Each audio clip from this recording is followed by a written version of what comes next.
மக்கள் தொலைக்காட்சி நேயர்களுக்கு வணக்கம். இது மருத்துவ நேரம். இன்றைய மருத்துவ நேரம் நிகழ்ச்சியில் சைனஸ், ஆஸ்மா மற்றும் பெண்களுக்கு ஏற்படக்கூடிய பிரச்சனைகள் மற்றும் அனைத்து விதமான நோய்களுக்கான தீர்வுகளை வழங்க உள்ளார் RS வேலுமணி சித்த ஆயுர்வேத மருத்துவமனையின் சித்த மருத்துவர் ஆனந்தி பிரபா வேலுமணி அவர்கள். வணக்கம். வணக்கம். எப்படி இருக்கீங்க? நல்லா இருக்கும். இந்த நிகழ்ச்சி முழுவதும் நம்ம பல்வேறு நோய்களுக்கான சிகிச்சைகளை பற்றிலாம் பேச போகிறோம். அதுக்கு முன்னாடி உங்கள் வைத்தியசாலையில் எந்த மாதிரியான நோய்களுக்கெல்லாம் எந்த மாதிரியான சிறப்பு சிகிச்சைகள்லாம் நீங்கள் அளிச்சிட்ருக்கீங்க, அதை பற்றி விரிவாக சொல்லுங்கள். கண்டிப்பாக. இப்போ பார்த்தீங்கன்னா ஒவ்வொருத்தருக்கும் ஒவ்வொரு சிறப்பு குணம் அப்படின்னு இருக்கும். அது அதாவது எது நமக்கு நல்லா வருமோ, உடம்புலையாக இருக்கட்டும், உணவு நமக்கு எது நல்ல உணவு நமக்கு ஒத்துக்கிடுதோ, அது மாதிரி சிறப்பு சிகிச்சை அப்படிங்கிறது நம்மளோட மருத்துவமனையில் ஒரு ஸ்பெஷல் இருக்குது. என்னென்னா, நம்ம எதுக்கெல்லாம் அதிக அளவில் சக்ஸஸ் பண்ணி காமிச்சிட்டு இருக்கோம் அப்படிங்கிறதான் சிறப்பு இல்லையா? நம்மளோட சிறப்புங்கிறது என்னென்னா, நம்ம எதில் ஸ்பெசிஃபிக்காக எந்தெந்த நோயாளிகளை அதிகமாக குணப்படுத்தி அவங்களுக்கு வெற்றி கொடுத்துக்கிட்டு இருக்கோம், குணப்படுத்தி முழுமையாக அவங்கள சக்ஸஸ்ஃபுல்லான வாழ்க்கைக்கு நம்ம வழிவகுத்துக்கிறோம் அப்படிங்கிறது தான் நம்மளோட மருத்துவ முறை. அதுதான் நம்மளோட சித்த மருத்துவ முறை, பாரம்பரிய மருத்துவமனையும் கூட. அப்போ இப்படி இருக்கும்போது நம்மளோட மருத்துவமனையிலன்னு பார்த்தீங்கன்னா, நம்மளோட உடம்பை முதல்ல 3ஆக பிரிச்சுப்போம். என்னென்னா, அதாவது வாத சம்பந்தமான நோய் வரக்கூடியது, அதாவது மூளை மற்றும் நரம்பு மண்டலம் தொடர்பான முதுகு தண்டுவடம் மொத்தத்துக்கு சேர்த்து அது ஒரு வாத சம்பந்தப்பட்டது. அதில் ஏற்படக்கூடிய வியாதிகள் அப்படின்னு பார்த்தீங்கன்னா, முதுகு தண்டுவடத்தில் ஏற்படக்கூடிய மொத்த வியாதிகளும் நம்மளோட மருத்துவமனையில் சிறப்பாக சிகிச்சை புரிஞ்சு இந்த முதுகு தண்டுவட பிரச்சனையில் ஏற்படக்கூடிய பாதிப்புகள், அதாவது தோள்பட்டை வலியாக இருக்கட்டும், இடுப்பு வலியாக இருக்கட்டும், முழங்கால் மூட்டு வலியாக இருக்கட்டும், கணுக்கால் வலியாக இருக்கட்டும், இந்த மாதிரி எலும்பு சம்பந்தப்பட்ட நரம்பு மண்டலம் சம்பந்தப்பட்ட அத்தனை பிரச்சனைகளுக்கும் தீர்வு கொடுத்துட்டு வரோம். முழுமையாக சரி பண்ணி கொடுத்துட்டு இருக்கோம். இதில் என்ன முக்கியமாக பார்த்தீங்கன்னா, உள்ளுக்குள்ள மருந்து கொஞ்சமாக ஸ்டிமுலேஷனுக்காக மட்டும்தான் கொடுக்குறோம். உடலை கழிவுகளை வெளியேற்றுறதுக்காக மருந்துகள் கொடுக்கும். அப்புறம் அந்தந்த பார்ட்ஸுகளை, அந்தந்த செல்களை தூண்டுற மாதிரியான சில சித்த மருத்துவ முறைகளை நம்மளோட வைத்தியசாலையில் கொடுத்து இந்த எல்லா பிரச்சனையுமே, அதாவது நான் சொன்னேன் இல்லையா, முதுகு தண்டுவடம் அப்படிங்கிற போது தோள்பட்டை வலி, இடுப்பு வலி, முழங்கால் முட்டு வலி, கணுங்கால் வலி, அந்த மாதிரி உடம்புல ஏற்படக்கூடிய அத்தனை வலிகளுமே இந்த முதுகு தண்டுவட பிரச்சனையில வந்துடும். இப்போ இவங்களுக்கு வாத பிரச்சனையாலையும் இந்த முதுகு தண்டுவட பிரச்சனை வரலாம். சர்க்கரை வியாதி இருக்கிறவங்களுக்கும் இந்த முதுகு தண்டுவடங்கள்ல பிரச்சனைகள் வரலாம். இதில் நம்ம முக்கியமாக நம்மளோட சிறப்பு சிகிச்சை மையங்கிறது, உள்ளுக்குள்ள மருந்துகள், சிறப்பான மருத்துவ முறைகள் இருக்குது. அப்புறம் வெளியில் எக்ஸ்டர்னலாகவும் வர்ம முறைப்படி சிகிச்சைகள் கொடுக்குறோம். நமக்கு நிறையா வர்ம புள்ளிகள் இருக்குது நம்மளோட உடம்புல. ஒரு பகுதிக்கும் இன்னொரு பகுதிக்கும் கனெக்ஷன் இருக்குது. இப்போ பார்த்தீங்கன்னா சிலருக்குலாம் ஒரு சில கண்டிஷனில் ரோட்டில் கூட அடிபட்டு ஆக்சிடென்ட் ஆகி விழுந்துருவாங்க.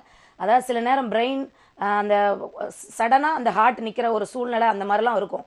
காலில் பார்த்தீங்கன்னா பெருவிரலில் ஒரு பாயிண்ட் இருக்குது, அதை ஒரு ப்ரெஷர், அதில் ஒரு ஓங்கி ப்ரெஷர் கொடுக்கும்போது சடனாக அந்த ஹார்ட்டே ஒரு விழித்துக்கிற தன்மை.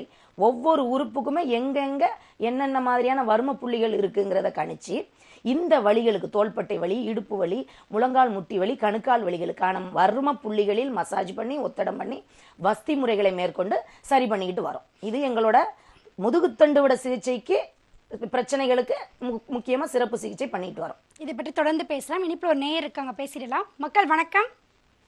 Hello madam. வணக்கம் ஐயா, உங்க பெயர் சொல்லுங்க. முத்துவேல் மேடம். எங்கேருந்து பேசுறீங்க ஐயா? கல்பனூர் கரமேடு மேடம். சரிங்க, உங்களுக்கான சந்தேகங்களை மருத்துவர்கிட்ட தெளிவாக தொடர்ந்து கேளுங்க. சரி மேடம். ஐயா வணக்கம், சொல்லுங்க ஐயா, உங்களான சந்தேகங்களை கேளுங்களையா. அந்த முட்டி நடக்க முடியாத வலிக்குது மேடம், அதுதான் என்ன மருந்து கொடுக்கலான்னு கேட்குறோம். சரிங்கய்யா, முட்டி வலி எவ்வளவு காலமா இருக்கு? ரொம்ப நாளா இருக்குது. வயசு என்னய்யா உங்களுக்கு? அப்பா இருக்கு மேடம். எனக்கு சரி, அப்பாவுக்கு வலிக்கு, முழங்கால் முட்டி வலிக்கு வேற எதுக்காகவாவது மருந்து மாத்திரைகள் அப்பா எடுத்துக்கிறாங்களா? இங்க இடுப்பு வலிக்குங்கிறாரு, அப்புறம் முட்டி வலிக்குங்கிறாரு. சரியா, வேற எதுக்காவது ஏதாவது வியாதிகளுக்கு மருந்து மாத்திரை எடுத்துக்கிறாங்களா அப்பா? எதுவுமே இல்ல. எதுவும் எடுக்கல. வயது என்னையா? வயது வயது அது 60 வயசு இருக்குங்க. சரிங்கய்யா சரிங்கய்யா. அதாவது அவங்க வந்து ஃப்ரீயா மோஷன்லாம் நல்லா ஃப்ரீயா போவாங்களா? போறாங்க மேடம். யூரின்லாம் நல்லா ஃப்ரீயா போறாங்களா? ஆ நல்ல உணவுகள் வந்து நல்ல ஆகாரங்களும் எடுத்துக்கிறாங்களா? பசியின்மை அந்த மாதிரி ஏதாவது இருக்கா? பத்தியமெல்லாம் இல்ல மேடம், அதெல்லாம் எல்லாமே சாப்பிடுறாங்க மேடம் எல்லாமே. சரிங்கய்யா சரிங்க. அதாவது இடுப்பு பகுதியிலையும் வலிக்கு, முழங்கால் முட்டி பகுதியிலையும் வலிக்கு. ஏற்கனவே சக்கரை இருந்து மேடம், சக்கரை மாத்திரை தின்னாங்க, அப்புறம் அது குறைஞ்சிச்சு. சரி, அதனால இப்ப சர்க்கரைக்கு மாத்திரை எடுக்கல நீங்க அப்பா? எடுக்கல, இப்பெல்லாம் எடுக்கல. சரிங்க குறைஞ்சிச்சு. சரிங்கய்யா, நான் இதற்கான விளக்கத்தை நான் சொல்றேங்க ஐயா. இப்ப பாத்தீங்கன்னா ஐயாவுக்கு நம்ம முதல்ல பார்த்தோம் இல்லையா, முதுகு தண்டுவட பிரச்சனைகள், அதோட தொடர்புடையதான் இடுப்பு வலி, முழங்கால் முட்டு வலி. இப்ப பாத்தீங்கன்னா முதுகு தண்டுவடத்துல செர்விக்கல், தொராக்ஸ், அப்புறம் லம்பார், சேக்கரல், இந்த மாதிரி பகுதிகள் இருக்கு. ஒவ்வொன்றும் அந்தந்த எலும்புகள்லாம் ஒன்றோடு ஒன்று பின்னி அந்த முதுகு தண்டுவடமானது ஃப்ளெக்சிபிளா அசையும் வளைந்து கொடுக்க தன்மையோட இருக்கும். இப்போ இவங்களுக்கெல்லாம் எப்படின்னா, இந்த L4 L5 பகுதிகளில், இடுப்பு லம்பார் பகுதிகளில் தேவையில்லாத கழிவுகள், அது வந்து வாயு பிரச்சனையா இருக்கலாம், அல்லது மலம் சரியா கழியாமல் நீர்கள் கோர்த்து கொண்டு அந்த இடுப்பு பகுதி, அதாவது நம்மளோட மேலே கழுத்து பகுதியில இருந்தே முதுகுத்தண்டு வழியாக நம்மளை கை கால்களை இயக்கக்கூடிய நரம்புகள் வந்து கழுத்து பகுதியில் வந்து தோள்பட்டை வழியாக கைகளுக்கு நரம்புகள் பிரியுது. அதே போல இடுப்பு பகுதியில் வந்து 2 கால்களுக்கும் அந்த நரம்புகள் வந்து பிரிந்து அதன் மூலமாக தான் ரத்த ஓட்டங்களை எடுத்து சென்று நம்ம நல்லா நடக்க முடியுது, நம்மளோட வேலைகளை செய்ய முடியுது. சரிங்களா? அப்போ அப்படி இருக்கும்போது ஐயாவுக்கு பிரச்சனையும் இந்த லம்பார் பகுதியில் அந்த போன்ல அதாவது L1ல இருந்து L5 வரைக்கும் இருக்கு அந்த இடுப்பு பகுதிகளில். அதில் வந்து நமக்கு தேவையில்லாத கழிவுகள் போகாம அந்த நீர்கள் போய் அந்த இடுப்பு பகுதிகளை தேங்கி கொள்ளலாம். அப்படி இல்லை, எனக்கு தேங்கலை, அப்போ கழிவுகள் ரொம்ப நாள் கணக்கில், வருடக்கணக்கில், மாதக்கணக்கில் உள்ள தேங்கி இருந்தாலும் என்ன ஆகுனா, ரொம்ப அதிகமாக பித்தங்கள் சேர்ந்து வாயு பிரச்சனைகளை ஏற்படுத்தி அங்கே உள்பகுதியில் அந்த நம்மளோட லிகமெண்ட் பகுதி இருக்கு இல்லையா, அந்த ஒவ்வொரு எலும்புக்கும் இடையில ஒரு லிகமெண்ட் பகுதி இருக்கு. அந்த மூமெண்ட், அந்த முதுகு தண்டுவடத்தை அசைஞ்சு கொடுக்கறதுக்கு ஏற்றாறுவாறு ஒரு சளிப்படலங்கள் தான் எல்லாமே. அது ஒரு சவ்வு படலம் இருக்கும், அது வந்து கேப் விட்டு இருக்கும், அப்பதான் நம்ம அசைவு கொடுக்க முடியும். அந்த உள்பகுதிகளெல்லாம் இன்ஃப்ளமேஷன், ஒரு சிலருக்கு தொற்றுக்கள் ஏற்படலாம், வாத நீர் போய் கோர்த்து கொள்ளலாம். இந்த மாதிரியான பிரச்சனைகள், கழிவுகள் தேங்குவதனால, அதில் வந்து கோர்த்து கொள்வதனால இடுப்பு பகுதியில் அந்த இன்ஃப்ளமேஷன் ஆகிறதுனால L4 L5 பல்ஜி ஆகி அந்த இன்ஃப்ளமேஷன் ஆகிறதுனால கீழே போகக்கூடிய கால்களுக்கு 2 கால் இடுப்பு வழியாக 2 கால்களுக்கும் போகக்கூடிய நரம்புகளை அந்த வீக்கம் வந்து அழுத்தப்படுவதனால இந்த L4 L5 பல்ஜின்னு ஆங்கில மருத்துவத்தில் ஒரு ஸ்கேன் எடுத்து கொடுப்பாங்க. இப்போ இவங்களுக்கெல்லாம் பார்த்தீங்கன்னா அவங்களோட மருத்துவ முறை என்ன? அலோபதிக்கு நீங்கள் போயிட்டீங்கன்னா என்ன செய்வாங்க? உடனே அதை ஓப்பன் பண்ணி நம்ம தண்டுவட பகுதியில், லம்பார் பகுதியில் ஓப்பன் பண்ணி அதில் உள்ள நீர் கோர்த்துருக்குன்னு சொன்னேன் இல்லையா, நம்ம கழிவுகளனால கெட்ட வாயுக்கள், கெட்ட வாத நீரால் கழிவுகள் போகாமல் அந்த தேங்கி இருக்கிற நீர்களை, இந்த இன்ஃப்ளமேஷனை இவங்க ஸ்பைனலில் மறுப்பு இன்ஜெக்ஷன் போட்டு அந்த ஓப்பன் பண்ணி அதோட நீரை, அந்த இன்ஃப்ளமேஷனை கட் பண்ணி எடுக்காங்க. இப்போ நம்ம உடம்புக்குள்ளே தேவையில்லாதெல்லாம் போகுது.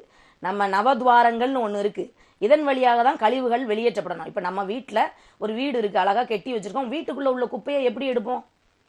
கதவு இருக்குது, ஜன்னல் இருக்குது, அதாவது எந்த பகுதிகளில் உள்ளே போகுதோ அந்த வெளியில் வரக்கூடிய பகுதிகள் வழியாக வீடுக்குள்ளே இருந்து வெளியே கொண்டு வந்துடும். அப்போது நமக்கு உடம்புல நவத்வாரங்கள் வழியாக தான் அந்த கழிவுகளை வெளியேற்றணும் இல்லையா?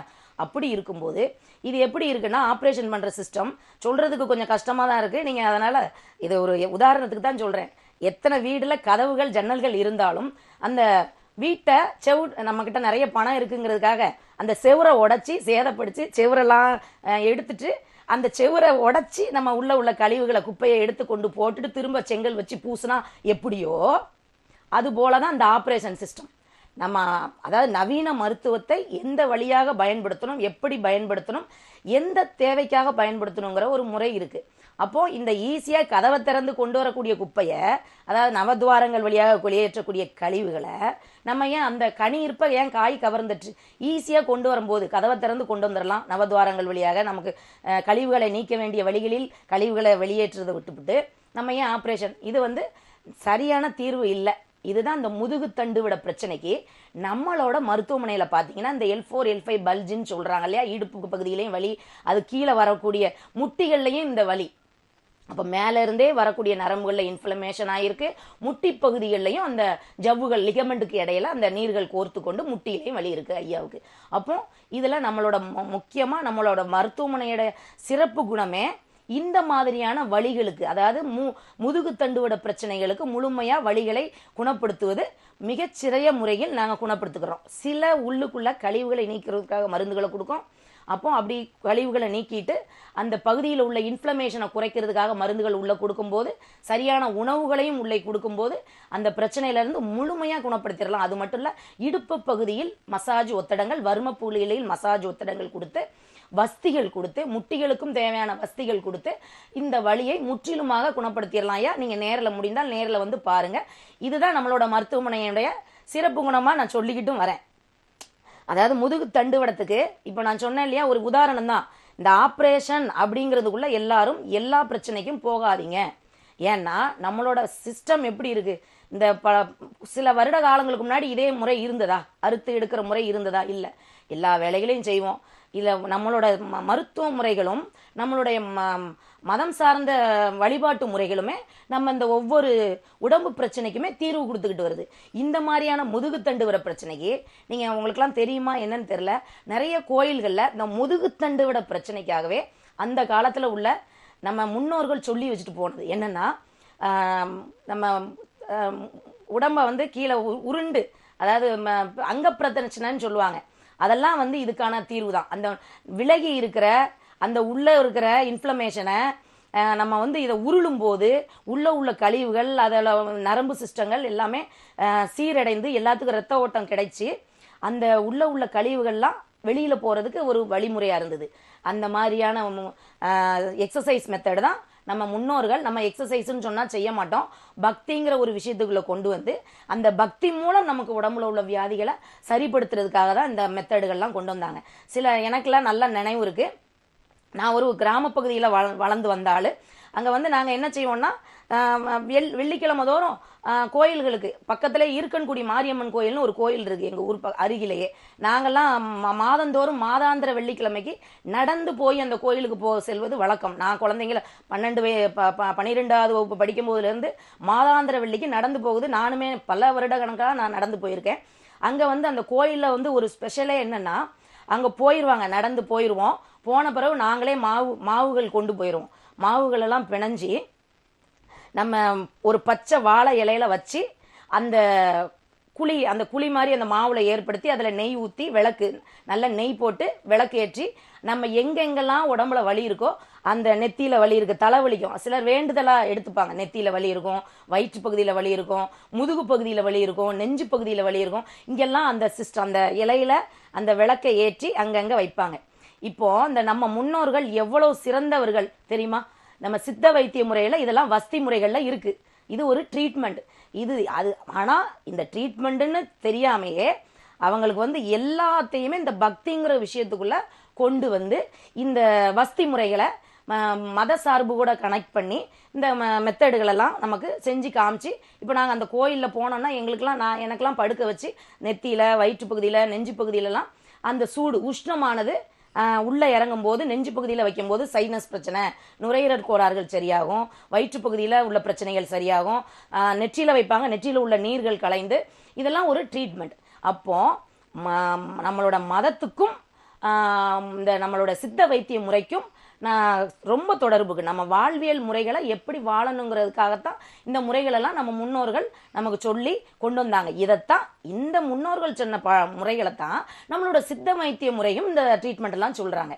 அப்போ சித்த வைத்திய, அதாவது பிராக்டிக்கலாகவும் இது நடக்கு, தியரிட்டிக்கலாகவும் இருக்கு. அப்போ வந்து இந்த மருத்துவ முறை வந்து ஒரு நம்பகமான ஒரு வைத்திய முறை.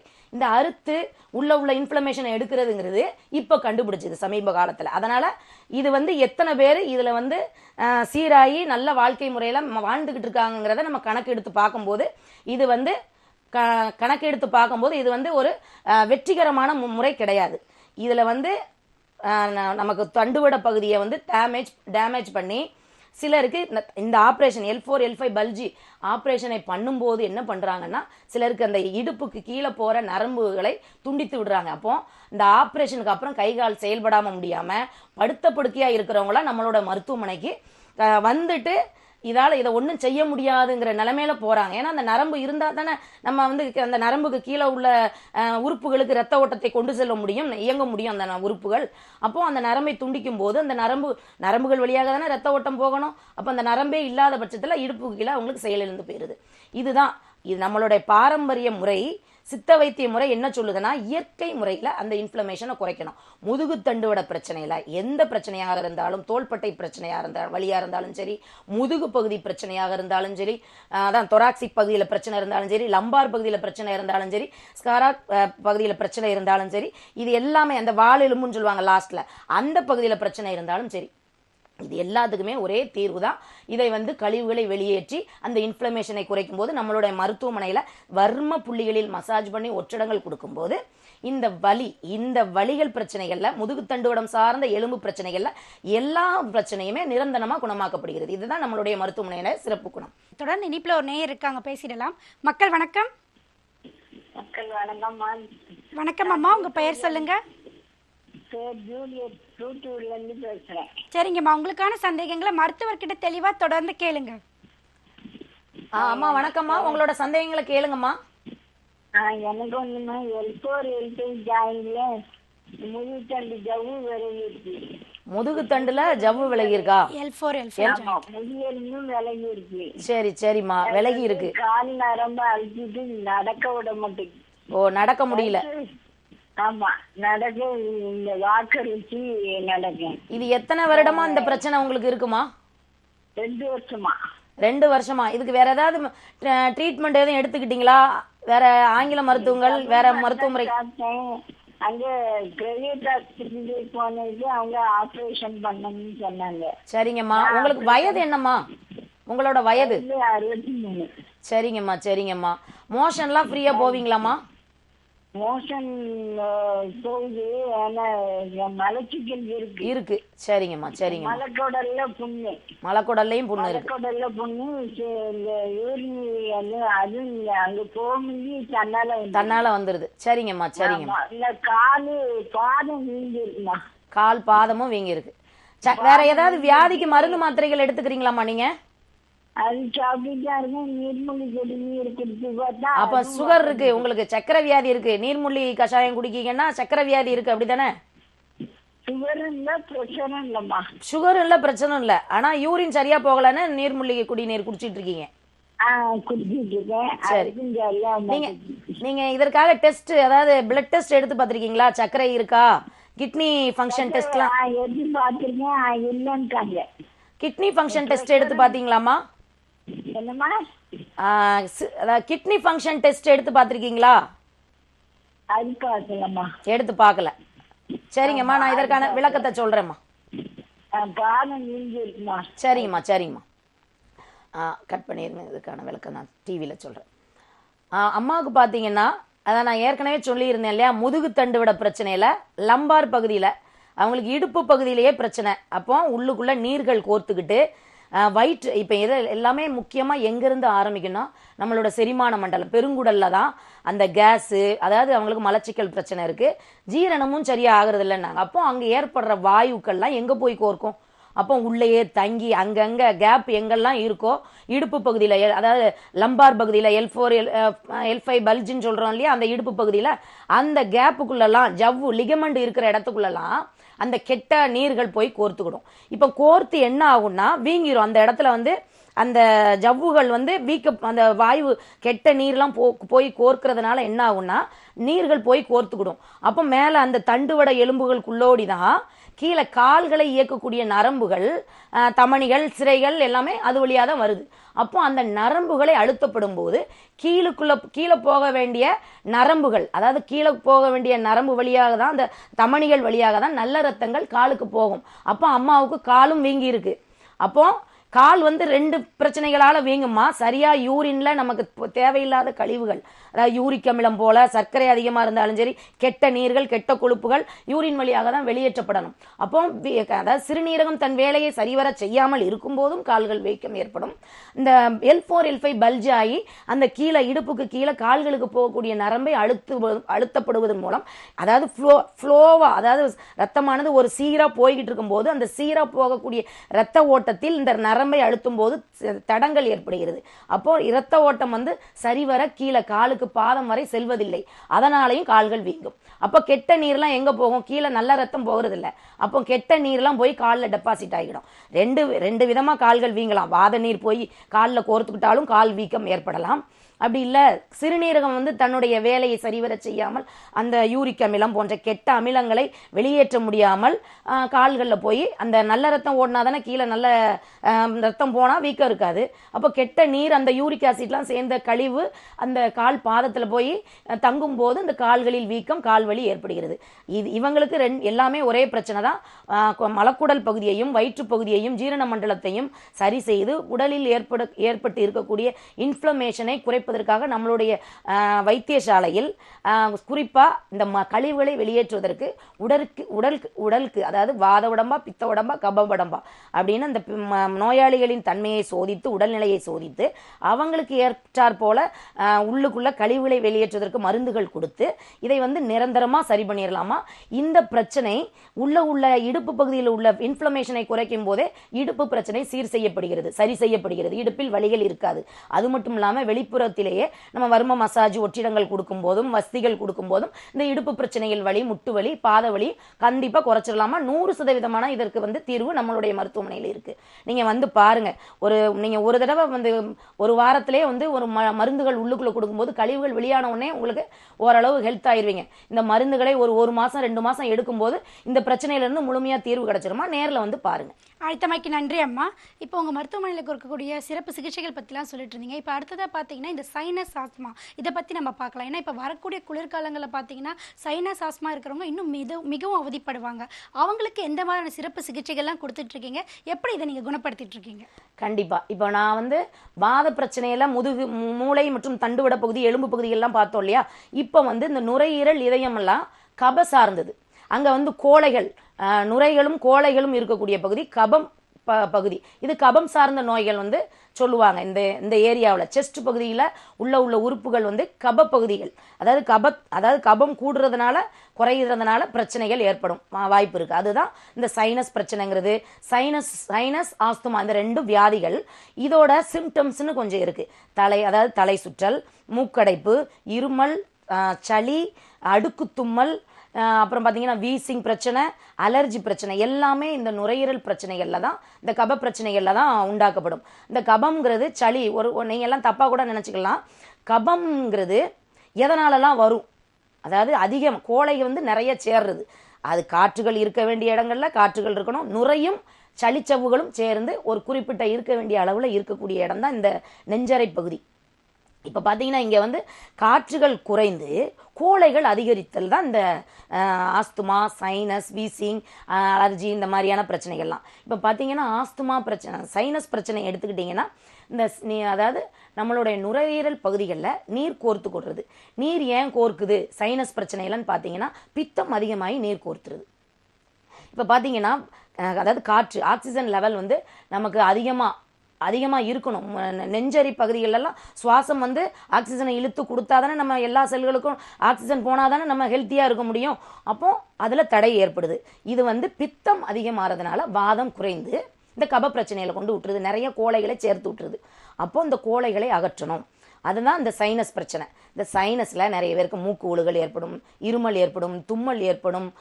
சிலருக்கு அலர்ஜிங்கிறது ஒவ்வாமை வந்து எதன் மூலம் நம்ம சாப்பிட்ற உணவுகளாக இருக்கட்டும், இல்லை வெளியிலேருந்து ஒரு தூசியோ ஒரு அதர் பார்ட்டிகிள்ஸ் வந்து சுவாசம் மூலமாக உள்ளே போய் மூக்குகளில் எல்லாம் மியூக்கஸ் மெம்பரைன் இருக்கக்கூடிய இடத்துலலாம் தூசிகளோ அதை தாண்டி உள்ளே போகும்போது நம்மளோட நுரையீரலில் போய் உள்ளே உட்காரும் போது அதை வெளியேற்றுவதற்காக நம்ம கோழைகள் வந்து சளிச்சவ்வுகள் வந்து உருவாக்கி அதை வெளியேற்றுவதற்காக போராடும். அப்போ நிறைய கோழைகள் சேர்ந்துடும். அந்த கோழைகள் சேர்ந்து என்ன செய்யும்? நம்ம நுரையீரல் மூச்சு விடுற பாதையில் வந்து உள்பகுதியில் வந்து உள்ள வந்து கோழைகள் நிறைய சேர்ந்து அந்த குழாயோட திக்னஸை, ஓட்டையை குறைச்சிரும், சுருக்கிரும். அப்போ நம்மளுக்கு காற்று உள்ளே போகக்கூடிய பாதை சுருக்கப்பட்டுரும். இப்போ சுருங்கப்படும் போது ஈஸியாக வந்து வெளியிலேருந்து ஆக்சிஜன் வந்து உள்ள நுரையீரலுக்கு போனால் தானே எல்லாம் நிறையா கால்குலேஸ்லாம் இருக்குது. அங்கங்கே போய் எல்லா பார்ட்ஸுக்கும் அங்கேருந்து தான் ஆக்சிஜன் சப்ளை வெளியில் வரணும். அப்போ இங்கே வந்து நம்ம நல்ல அந்த ஓட்டை சுருங்குவதனால இந்த மாதிரி வீசிங் சவுண்டு, யாழ் சவுண்டு, அதாவது உள்ள மூச்சு இழுத்து விடும்போது மூச்சு பிரச்சனை, மூச்சு திணறல், இதெல்லாம் இந்த மாதிரி பிரச்சனை கோழைகள் வந்து நிறைய சேரும்போது ஏற்படும். இதை பற்றி தொடர்ந்து பேசலாம். இனிப்புல ஒரு நேயர் இருக்காங்க, பேசிடலாம். மக்கள் வணக்கம். ஹலோ, வணக்கம் அம்மா, உங்க பெயர் சொல்லுங்க. ஒரு நிமிஷம் கதை கொடுங்க. இனிப்புல இருக்கீங்க, தொடர்ந்து பேசுங்க. அம்மா வணக்கம்மா. டிவி ஆஃப் ஆயிடுதுமா, கரண்ட் இல்லம்மா. இல்ல நீங்க உங்களோட சந்தேகங்களை கேளுங்கம்மா. உங்க சந்தேகம். அதான் கழுத்து வலி இருக்குதுங்கம்மா எனக்கு ஒரு 10 வருஷமா. சரிங்கம்மா, வேற எதற்காகவாவது மருந்து மாத்திரைகள் நீங்க எடுத்துட்டு இருக்கீங்களா? பிபிக்கு மாத்திரை சாப்பிடுறேன். வீசிங் மாத்திரை சாப்பிடுறீங்க? ஆமா, டாக்டர் மாட்டேன். அந்த கழுத்து வலி, அந்த எலும்பு வலிக்கு வலி அதிகமா இருக்கும்போது அவங்க மாத்திரை எழுதி கொடுத்துருக்காங்க, எலும்பு மாத்திரையை சாப்பிடுவேன். சரிங்கம்மா சரிங்கம்மா, நான் இதற்கான விளக்கத்தை சொல்றேன். அடுத்த அதையும் கேட்டுக்கலாமா? இந்த நேருக்கான பதில் நீங்க சொல்லுங்க. சரிங்கம்மா, இவங்களுக்கான தீர்வு என்னன்னா, இப்போ வந்து செர்விக்கல் பகுதியில் பார்த்தீங்கன்னா இவங்களுக்கு வந்து வரக்கூடிய நரம்புகள், இது ஏற்கனவே சொன்ன மாதிரி தான் இந்த சைனஸ் பிரச்சனை, வீசிங் பிரச்சனை இருக்குது. அப்போ அவங்களுக்கு வந்து ஏற்கனவே இந்த பகுதிகளில், நுரையீரல் பகுதிகளில் சளிகள் வந்து சளிச்சவுகள் அதிகமாக கோர்த்து கொண்டு இன்ஃப்ளமேஷன் ஆகி போய் இருக்குது. அப்போது அந்த சைனஸ் குழிகள்லையும் அவங்களுக்கு வந்து காற்றறைகளுக்கு பதிலாக நீர்கள் கோர்த்து கொண்டு அவங்களுக்கு வந்து இந்த கழுத்து பகுதியில் வலி இருக்குன்னு சொன்னாங்க. இது வந்து அவங்களுக்கு இதான் பிரச்சனை. அப்போ இந்த காற்றறைகள் இருக்க வேண்டிய இடங்கள்லாம், சைனஸ் குழிகள்லாம் அவங்களுக்கு நீர்கள் வந்து கோர்த்து கொள்றதுனால, கோழைகள் வந்து கோர்த்து கொள்வதனால இவங்களுக்கு மூச்சு விடுறதுல சிரமம் ஏற்படுது, வீசிங் பிரச்சனை இருக்கு. அப்புறம் இந்த நரம்புகள், அந்த செர்விக்கல் பகுதிகள் வழியாகத்தான் மேல இருந்து மூளையில இருந்து வரக்கூடிய நரம்பு தண்டுவடம் வழியாக கீழே கைகளுக்கு இயங்கக்கூடிய நரம்பு பிரியுது, தோள்பட்டைகள்ல வந்து அதே மாதிரி இடுப்புல வந்து கீழே கால்களுக்கு நரம்புகள் பிரியுது இல்லையா? அப்போ தோள்பட்டையில இவங்களுக்கு கழுத்து பகுதியில இருந்து வரக்கூடிய நரம்பை செர்விக்கல் ஸ்பாண்டலைசிஸ்ன்னு சொல்லுவாங்க. அந்த இடத்துல உங்களுக்கு வந்து நரம்புகளுக்கு அதான் எல்லா எலும்புகளுக்கும், செர்விக்கல் பகுதியில் உள்ள எலும்புகளுக்கு இடையிலையும் லிகமெண்ட் இருக்கு இல்லையா, அதில் வந்து இந்த தேவையில்லாத நீர்கள் கோர்த்து கொண்டு சைனஸ் பகுதியில் உள்ள நீர்கள் அங்கே வரைக்கும் பரவி இன்ஃப்ளமேஷன் ஆகி போய் இருக்கும், சளிகள். அப்போ அதெல்லாம் வீங்கி போய் இருக்கிறதுனால அந்த முதுகு, அந்த சர்விக்கல் பகுதி வழியாக வருகிறது இல்லையா, அந்த வெயின்ஸு அண்டு தமணிகள்லாம் வருது இல்லையா, அப்போ அந்த நரம்புகளை இந்த இன்ஃப்ளமேஷன் ஆனது அழுத்தும். அப்போ அழுத்தும் போது தான் இந்த சர்விக்கல் பகுதியில் உள்ள நரம்புகள் அழுத்தப்படுறதுனால இந்த கழுத்து பகுதியில் வலி இருக்குது. இதற்கு வந்து நம்மளுடைய மருத்துவமனையில் மிகச்சிறந்த மருந்துகள், சித்த மருந்துகள், ஆயுர்வேத மருந்துகள் இருக்குது. இது அந்த கோழைகளை வெளியேற்றுவதற்காகவும் சில மூச்சு பயிற்சிகள், அதாவது மூச்சு பயிற்சிகள் வந்து ரொம்ப முக்கியம். நம்மளுடைய மூச்சு, அதாவது நுரையீரல் பகுதிக்கு அதாவது வெளியில இருந்து பிராணன் தேவை. அப்போ அந்த பிராணன் வந்து நல்ல முறையில் எடுத்துட்டு போகணும், உள்ள கோழையை வெளியே ஏற்றணும். அது மட்டும் இல்லை, நல்ல காற்றுகளை, ஆக்சிஜனை உள்ளுக்குள்ள அனுப்பணும். அப்போ அந்த பாதைகள், அதாவது சுவாச மண்டல பாதைகளை சுத்தப்படுத்தி துரிதப்படுத்தி காற்றுகள் ஏதுவாக ஈஸியாக போகிற மாதிரியான அந்த குழாய்களில் ஓரங்களில் உள்ள அந்த கோழைகளை அகற்றுவதற்கு மருந்துகள், நல்ல மருந்துகள், இயற்கை முறையிலான சித்த மருத்துவர்கள் கூறிய மருந்துகள் உள்ளுக்குள் கொடுக்கும்போது இந்த கோழைகள் வந்து நமக்கு வந்து சிறுகுடல் வழியாக, பெருங்குடலை வந்து மலம் வழியாக வெளியேற்றப்படுகிறது. அது மட்டும் இல்லை, சில தும்மல், மூக்கடைப்பு இருந்துச்சுன்னா வெளியில் சளிகள் வழியாக, அதாவது மூக்கு வழியாக நசியங்கள் கொடுக்கும்போது கூட இந்த கோழைகள் வந்து அகற்றப்படுகிறது. அகற்றப்பட்டு நுரையீரல் வந்து தூய்மையாக காற்றும் நுரையுமாக இருக்கக்கூடிய பகுதியாக செயல்பட்டு உள்ள கழிவுகள் வெளியேற்றப்பட்டு நம்மளுடைய மருத்துவமனையில் கொடுக்குற மருந்துகள் வந்து கோழைகளை அகற்றி நுரையீரலை ஃபங்க்ஷனை, நுரையீரலின் இயக்கத்தை சீர் செய்து இந்த நுரையீரல் சம்பந்தப்பட்ட பிரச்சனைகளில், சைனஸ் குழி பிரச்சனைகளையும், சைனஸ் குழியில் காற்றுகளை மூச்சு பயிற்சிகள் செய்வதன் மூலமாகவும் உள்ள கழிவுகள் வெளியே கோழைகளை அகற்றப்படுவதன் மூலமாகவும் அந்த சைனஸ் கிளாண்ட்லாம் நல்ல தூய்மையான காற்றுகள் நிரம்பி இந்த கழுத்து பகுதி பிரச்சனையை குணப்படுத்திடலாம். இந்த இடத்துல நம்மளுடைய வைத்தியசாலையில் பார்த்தீங்கன்னா வர்ம, அந்த கழுத்து பகுதியிலும் வர்ம புள்ளிகள் இருக்கு. அந்த இடத்துலையும் மசாஜுகள், ஒற்றடங்கள் கொடுக்கும்போது இந்த வலி வந்து முற்றிலுமாக நிரந்தரமாக சரியாயிருமா. நீங்க நேரில் வந்து பாருங்க. அழைத்தமைக்கு நன்றி அம்மா. இணைப்புல தொடர்ந்து அடுத்த நேரம் இருக்காங்க, பேசிடலாம். மக்கள் வணக்கம். இணைப்புல இருக்கீங்க, தொடர்ந்து பேசுங்க. உங்க பெயர் சொல்லுங்க. வணக்கம். வணக்கம் ஐயா, உங்க பெயர் சொல்லுங்க. அறிவுச்செல்வம். எங்க இருந்து பேசுறீங்க ஐயா? ராஜபாளையம் பக்கம் தேவராஜன் பேசுறேன் மேடம். சரிங்க, உங்களுக்கான சந்தேகங்களை மருத்துவர்கிட்ட தெளிவா தொடர்ந்து கேளுங்க. சரி மேடம். ஐயா வணக்கம் ஐயா, உங்களோட சந்தேகங்களை கேளுங்க. அதான் மேடம், L4 ஏற்பையில பாதிப்பு இருக்கு மேடம். சரிங்க ஐயா. ஒரு கால், 2 காலுமே நீளம் உட்கார்ந்து இருக்கேன். அதாவது நீட்டியே உட்கார்ந்துருக்கீங்க, நடக்கிறீங்களா? இல்ல நடக்குது மேடம், நடந்து 2 வருஷம் ஆச்சு மேடம். அப்படியா? அந்த பகுதியில வலி இருந்து எத்தனை வருஷமா இருக்கு? 3 வருஷமா வலி இருக்கு மேடம். சரி, இதற்காக வேற மருத்துவ முறைகள் மருந்துகள்லாம் உட்கொண்டிருக்கீங்களா? ட்ரீட்மெண்ட் எதுவும் எடுத்தீங்களா? சித்தப்பத்திரம் சாப்பிட்டு இருந்தேன் மேடம். சரி, சித்தப்பத்திரம் திருவள்ளூர் 40 ரூபா பெற்று இருந்தேன் மேடம். 40 நாள் வேற வேற எந்த மருந்துகளும் எடுக்கல? 3 வருஷமா இந்த மருந்துகளை எடுத்துட்டு இருக்கீங்க. சித்த மருந்து எடுத்துட்டு மேடம். சரி, ஆனாலும் சரி ஆகல. சரி, கோயம்புத்தூருக்கு போகணும், ஆபரேஷன் பண்ணி சொன்னா அது ப்ராப்ளம் பண்ணக்கூடாது, நீங்க பிசியோதெரபி பண்ணுங்க. வேற ஐயா, வேற எதற்காகவாவது மருந்து மாத்திரைகள் நீங்க சாப்பிடுறீங்களா? இல்ல, எதுவுமே கிடையாது மேடம். அதாவது சர்க்கரை வியாதி அந்த மாதிரியான வேற ஏதாவது பிரச்சனைகள் இருக்கா, உபாதைகள்? இல்ல இல்ல இல்ல, அதாவது பிரச்சனை கூட வந்தாங்க, மேல வந்தாங்க, கவர்மெண்ட் வந்தாங்க. சரி, ஃப்ரீயா மோஷன்லாம் போறீங்களா ஐயா? ஃப்ரீயா மோஷன் போறீங்களா? மோதலாம் போதும் மேடம். அதாவது நான் ஈஸியா போகுதா, நீங்க முக்கி கஷ்டப்பட்டு போகுதா? கஷ்டப்பட்டு தான் போறோம் மேடம். சரிங்கய்யா, சரியா, இதற்கான விளக்கத்தை சொல்றேங்கய்யா. ஆ. இப்ப பாத்தீங்கன்னா ஐயாவுக்கும் இதே மலக்குடல்ல தான் பிரச்சனை. அப்போ கழிவுகள் சரிவர நேர்த்தியா வெளியேறல, தினக்கழிவுகள் சேர்ந்து அப்படி நாள்பட்ட கழிவுகளா உள்ள இருந்து தேங்கும் போது, அதாவது எந்த மருத்துவ முறைகளை நம்ம மேற்கொண்டாலும் மருந்துகள் அந்த பிரச்சனைக்காக மட்டுமே சாப்பிடக்கூடாது. ஏற்கனவே இருக்கு இல்லையா நம்மளோட பிரச்சனைகள் உள்ளுக்குள்ள, அந்த பிரச்சனைகளை வெளியேற்றணும். இப்போ L4 L5ல பிரச்சனை ஏன் வருது? அப்போ கழிவுகள் சரிப்பட வெளியேற்றப்படவில்லை. அந்த நரம்பு இருக்கு இல்லையா, மூளையிலிருந்தே வருது, தண்டுவடம் வழியாக சிரைகளும் தமனிகளும் கீழே நரம்புகள் இயக்கத்துக்கு, கால் இயக்கத்துக்கு வருது இல்லையா. அப்போ இடுப்பு பகுதியில் வந்து 2ஆக பிரிந்து கால்களுக்கு செல்லுது. அப்போ முன்பகுதிக்கு போகுது, பின்பகுதிக்கு 2 பக்கமா பிரிஞ்சு காலை இயக்குவதற்காக நரம்புகள் போகுது. இந்த நரம்பு இடுப்பு பகுதியில உள்ளுக்குள்ள இந்த கழிவுகள், அதாவது வாயுக்கள் சேர்ந்திருக்கலாம், பித்தத்தால வாத நீர் சேர்ந்திருக்கலாம். இந்த மாதிரியான உள்ள கெட்ட நீர்கள், கெட்ட வாயுக்கள் சேரும்போது மலம் இருக்கும் போதே பித்தம் அதிகமாயிருது. அப்போ தேவையில்லாத கெட்ட வாதங்கள் உள்ள போய் சேர்ந்து இந்த இடுப்பு பகுதியில, லம்பார் பகுதியில ஒவ்வொரு எலும்புக்கும் இடையில ஒவ்வொரு லிகமெண்ட் இருக்குன்னு சொன்னேன் இல்லையா, சவ்வுகள். அந்த சவ்வுகள் தான் நம்மளோட இயக்கத்துக்கு முக்கிய காரணம். அந்த ஜவ்வுக்குள்ள கேப் இருந்தா தான் அதாவது காற்று ப்ளஸ் நல்ல ஜெல் மாதிரி இருக்கும். அந்த பகுதி ஜெல்லு மாதிரி இருந்தால் தான் அது நல்லா வளைந்து அசைவு கொடுக்கும். அப்போ அந்த இடத்துல போய் தேவையில்லாத கெட்ட வாயுக்களும் கெட்ட நீர்களும் கோர்த்து கொள்ளும் போது அந்த இடம் வந்து பெருசாகிருது, இன்ஃப்ளமேஷன் ஆயிருது. அப்போ கேப் இருக்கிற வேண்டிய இடத்துல என்ன ஆகுதுன்னா இன்ஃப்ளமேஷன் சேர்ந்துருது. அந்த கெட்ட நீரும் கெட்ட வாயுக்களும் மலம் இறுகிறதுன்னு சொல்றாங்க. அப்போ இந்த பிரச்சனைகள்லாம் அவங்களுக்கு வருட கணக்கில் இருக்கு. அப்போ இந்த பிரச்சனையை குணப்படுத்தணும்னா நம்மளுடைய வைத்தியசாலையில கழிவுகளை வெளியேற்றுவதற்கு, இப்போ இவங்களுக்கு இதே ஐயாவுக்குள்ள பிரச்சனைக்கு இதை வந்து ஒரு ஸ்கேன் எடுப்பாங்க. ஸ்கேன் எடுத்தா இவங்க வந்து L4 L5 பல்ஜுன்னு சொல்லுவாங்க. சொல்லி ஆங்கில மருத்துவர்கள் என்ன சொல்லுவாங்க, உங்களை ஸ்பைனல் ஓப்பன் பண்ணி அந்த ஆப்ரேஷன் பண்ணணும் அப்படின்னு சொல்லுவாங்க. அதை ஏற்கனவே சொன்னால் போலதான் இந்த எப்படி உடல் உள்ள கழிவுகளை வாசல் வழியாக குப்பைகளை கொண்டு வெளியில கொண்டு கொட்டுறோமோ அதே மாதிரியாக தான் உள்ள கழிவுகளை நமக்கு கடவுள் இயற்கையாகவே கொடுத்திருக்கிற நவதுவாரங்கள் வழியாக கழிவுகளை வெளியேற்றுவதுதான் நம்மளுடைய வாழ்க்கையோட சித்த மருத்துவத்தோட வாழ்க்கை தத்துவமே. அதான் மனிதர்கள் வந்து எளிமையான முறையில கழிவுகளை வெளியேற்றுவதற்காக கற்றுக் கொடுக்கறது தான் நம்மளோட சித்த வைத்திய முறை. இதைத்தான் நம்மளுடைய மருத்துவமனையில கழிவுகளை வெளியேற்றுவதற்காக, மலம் வழியாகவும் யூரின் வழியாகவும் வெளியேற்றுவதற்காக உள்ள மருந்துகள் கொடுக்குறோம்.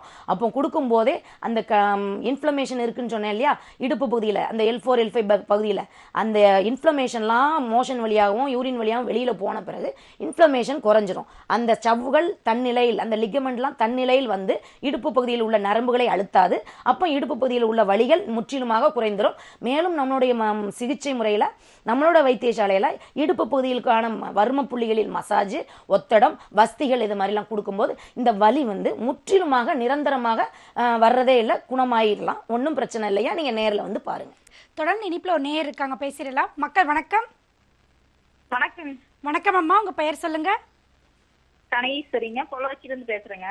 சரிங்கம்மா, உங்களுக்கான சந்தேகங்களை மருத்துவர்கிட்ட கேளுங்க. அம்மா வணக்கம்மா, உங்களோட பிரச்சனைகளை சொல்லுங்கம்மா. பையனுக்குங்க 15 வயசு ஆச்சுங்க. சரிங்கம்மா.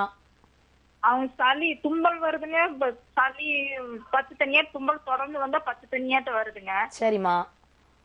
இது பார்த்தோம்னா ஒரு 2 நாளைக்கு 3 நாளைக்கு வாரத்துக்கு தொடர்ந்து இருக்குதுங்க. தொடர்ந்து எத்தனை வயசுல இருந்து இருக்குமா இந்த மாதிரி பிரச்சனை வந்துகிட்டே இருக்கு குழந்தைக்கு? ஒரு 1.5 வருஷமா இருக்குதுங்க. சரி, 1.5 வருஷமா இருக்கு. சரிங்கம்மா. எண்ணெய் தேய்த்து குளிக்கிற பழக்கம் இருக்காம்மா? உங்க பையனுக்கு எண்ணெய்லாம் தேய்ச்சி குளிக்க ஊத்துவீங்களா? எண்ணெய் தேய்ச்சி குளிக்க மாட்டாங்க, ஆனா ரெகுலரா தினம் காலையில எண்ணெய் தேய்ச்சிக்கலாங்க. இல்ல அப்படி இல்லம்மா, எண்ணெய் தினமும் முடிக்கி வைக்கிறது வேறு, அதாவது வாரத்துல ஒரு நாள் எண்ணெய் தேய்த்து குளியல், நல்லா குளிர எண்ணெய் தேய்ச்சி உடம்பை வந்து குளிர்விக்கிறது வேறு. இந்த மாதிரியான எண்ணெய் குளியல்ல உங்க பையனுக்கு வாரத்துல ஒரு நாள் குளிக்க ஊத்துவீங்களா? இல்லைங்க, அப்படி பண்றேன். சரிங்கம்மா. அதாவது வயிற்றுல உள்ள புழுக்கெல்லாம் மருந்து கொடுத்துருக்கீங்களா? கொடுத்துருக்குறேங்க. சரிங்கம்மா, இதற்கான தீர்வு நான் சொல்றேம்மா, நீங்க கவனிங்க. இப்ப பாத்தீங்கன்னா இந்த மாதிரி பிரச்சனை இப்ப குழந்தைகளுக்கு தான் இந்த மாதிரி சைனஸ் ஆஸ்துமா பிரச்சனைகள்லாம் இந்த மாதிரி தான் சிம்டம்ஸ் ஆரம்பிக்கும் சின்ன பிள்ளைங்கள. இதை வந்து நம்ம முதல்லயே முறையா மருத்துவ முறைகள் எடுத்துக்கணும். இந்த குழந்தைக்கு இவங்களோட பையனுக்கு நல்ல ஆகாரங்கள், ஹிம்யூனிட்டி பவரை ஏத்திரமணியான உணவுகளை நம்ம கொடுத்துடணும் முதலையே. அது மட்டும் இல்லை, இப்போ ஒருத்தருக்கு ஒரு நோய் தொடர்ந்து ஒரு இருமல் சளி வருது அப்படின்னா நமக்கு வந்து நோய் எதிர்ப்பு திறன் குறைவா இருக்கு, அப்போ இவங்கள தான் சிவியரா அட்டாக் பண்ணிக்கிட்டே இருக்கு. அப்போ நம்ம ஹிம்யூனிட்டி பவரை இன்க்ரீஸ் பண்ற உணவுகளை நம்ம எடுத்துக்கணும். அது மட்டும் இல்லை, இப்போ 1.5 வருஷமா இந்த பையனுக்கு அடிக்கடி சளி பிடிக்கி அடிக்கடி தும்மல் வருது, இந்த பிரச்சனை இருக்குன்னா முதலே நம்ம சரி பண்ணணுமா. அப்போ என்ன பண்ணணும் அப்படின்னா, இந்த சளி ஏன் பிடிக்கி இப்போ வந்து எண்ணெய் தேய்த்து குளியல் அப்படிங்கிறது இப்போ உள்ள ஜென்ரேஷன்ல யாருமே எடுக்கிறது இல்லை. இந்த சைனஸ் பிரச்சனைகள்லாம் முதல்ல எப்படி ஆரம்பிக்கும்னா, முதல்ல இந்த தலைக்கு குளிக்காம பித்தம் ஜாஸ்தியாகி இந்த சளி பிடிக்கும். இவங்க தவறுதலா நினைச்சுக்கிட்டு இருக்கலாம், நம்ம ஏதோ பழங்களை சாப்பிட்டுட்டோம், ஃப்ரூட்ஸை சாப்பிட்டுட்டோம், ஜூஸை குடிச்சிட்டோம், அதனால சளி வந்துட்டுன்னு. அப்படி கிடையாது. விட்டமின் சி உங்களுக்கு கம்மியா இருக்கு, அப்போ உங்களுக்கு நோய் தொற்று ஈஸியா ஏற்படுது. ஆனால் ஏன் ஏற்படுது? பித்தம் அதிகமாகி உடல்ல சூடு வந்து ஜாஸ்தியாகி ரத்தத்தில் பித்தம் அதிகமாகி வாதம் தன்மை குறைந்து விடுவதனால இந்த பிரச்சனை ஏற்படுது. அப்ப என்ன பண்ணணும்? அப்போ வாரத்தில் ஒரு நாள் எண்ணெய் குளியல் எடுக்கணுமா. இந்த குழந்தைக்கு மலச்சிக்கல் பிரச்சனை கண்டிப்பாக இருக்கும். இந்த மாதிரி பிரச்சனை உள்ளவர்களுக்கு மலம் வந்து ஃப்ரீயா போகாது, அதையும் நீங்க வயிற்று பிரச்சனையும் சரிப்படுத்தணும். அப்போ இந்த குழந்தைக்கு எண்ணெய் தேய்த்து குளித்து இதை வந்து இந்த இருமல் சளியை எப்பவும் தொற்று அதிகமாக இருக்காம ஹிம்யூனிட்டி பவரை இன்க்ரீஸ் பண்ணி உள்ள கோளைகளை சளியை அகற்றுவதற்கு மருந்துகள் கொடுத்து ஹிம்யூனிட்டி பவரையும் ஏற்றிக்கிட்டு மூச்சு பயிற்சிகளும் பண்ணிட்டு எண்ணெய் தேய்த்து குளிக்கிற பழக்கத்தையும் நம்ம வாழ்க்கையில நம்மளோட வாழ்க்கையில் ஒரு அங்கமாக வாரத்தில் ஒரு நாளாவது எண்ணெய் தேய்த்து குளிக்கிற பழக்கத்தை வந்து நம்ம வாழ்க்கையில் நடைமுறைக்கு கொண்டு வந்து இந்த பிரச்சனையை பித்தத்தை குறைத்து மோஷனை வந்து எளிதில் போகணுமா. இந்த பையனுக்கு கண்டிப்பா மோஷன் பிரச்சனை இருக்கும்.